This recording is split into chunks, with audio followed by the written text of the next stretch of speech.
ಅದೇ ಸರ್ ಇವತ್ತಿನ ಇದ್ರೊಳಗೆ ಇವತ್ತು ಸಿ ಎಂ ಬರ್ತಾ ಇದ್ದಾರೆ ಅಸಲಿ ಈ ಒಂದು ಮಾತು ಏನು ಕೇಳ್ಕೊಡ್ತು ಸಿ ಎಂ ಅವ್ರೇನೋ ಆ ಒಂದು ಪ್ರಕರಣ ಸಂಬಂಧಂಗೆ ಸ್ಪಷ್ಟನೆ ವಿವರಣೆ ವರದಿ ಏನಾದರೂ ಮಾತಾಡಿ ಇಲ್ಲಿವರೆಗೆ ನನಗೆ ಈ ಕೇಸಿನ ಬಗ್ಗೆ ನನ್ನ ಮುಖ್ಯಮಂತ್ರಿಗಳು ನನ್ನನ್ನು ಏನೂ ಕೇಳಿಲ್ಲ. ಕೇಳುವಂಥ ತಪ್ಪ ತಿಮ್ಮಾಪುರ್ ಮಾಡಿಲ್ಲ. ತಿಮ್ಮಾಪುರ್ ಅಂತ ತಪ್ಪು ಮಾಡಿಲ್ಲ ಅನ್ನೋ ದೃಷ್ಟಿಯಿಂದ ನನ್ನವರು ಕೇಳಿಲ್ಲ. ಸರ್, ಈಗ ಮತ್ತು ಅವರು ಸತ್ಯನಾರಾಯಣ ಅನ್ನುವಂಥವ್ರು ಆಡಿಯೋವನ್ನು ತಗೊಂಡು ಲೋಕಾಯುಕ್ತಕ್ಕೆ ದೂರು ಆಡಿಯೋ ನಿನ್ನೆನೇ ಹೇಳಿದ್ದೀನಿ. ಆಡಿಯೋದಾಗ ಏನಿದೆ ಅನ್ನೋದು ಹೇಳಿದ್ದೀನಿ. ಯಾವನೋ ತಮ್ಮನ್ನು ನಾವು ಹೇಳಿದ್ದಾನೆ.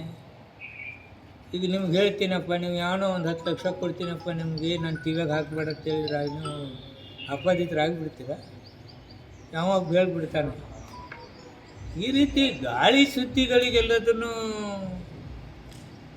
ಮುಖ್ಯಮಂತ್ರಿ ಕೇಳ್ತಾರೆ, ರಾಜೀನಾಮೆ ಕೊಡಿ.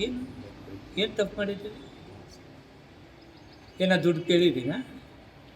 ಲಕ್ಷ್ಮೀನಾರಾಯಣ ಅವರು ಇವತ್ತು ನಿಮ್ಮ ಸುಪುತ್ರನ ಹೆಸರನ್ನು ಅವನೇ ಬರ್ತಾನೆ, ನನ್ಗೆ ಅದಕ್ಕೆ ಬರ್ತಾನೆ. ಅಲ್ಲ, ನಿಮ್ಮ ಆ ಆಡಿಯೋದಲ್ಲಿ ನಿಮ್ಮ ಸುಪುತ್ರನ ಹೆಸರು ಇದೆ ಅಂತ ಆಡಿಯೋದಾಗ ನೀನು ಹೇಳ್ತಾ ಯಾಕೆ ಬೇಕಾದ ಅವನ ಹೆಸರು ಹೇಳ್ತೀರಿ. ಅದ್ರ ಮೇಲೆ ಅಷ್ಟೇ ಮಂತ್ರಿಗಳ ಹೆಸರು, ಮುಖ್ಯಮಂತ್ರಿಗಳ ಹೆಸರು, ಮುಖ್ಯಮಂತ್ರಿಗಳ ಹೆಸರು ಹೇಳ್ತಾರೆ.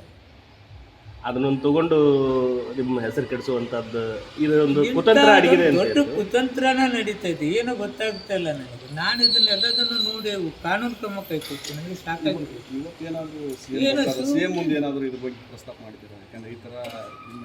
ಏನಿದೆ ಪ್ರಸ್ತಾಪ ಮಾಡ್ರಿ. ಈಗ ಏನು ತಪ್ಪಿದೆ ಪ್ರಸ್ತಾಪ ಮಾಡಲಿ.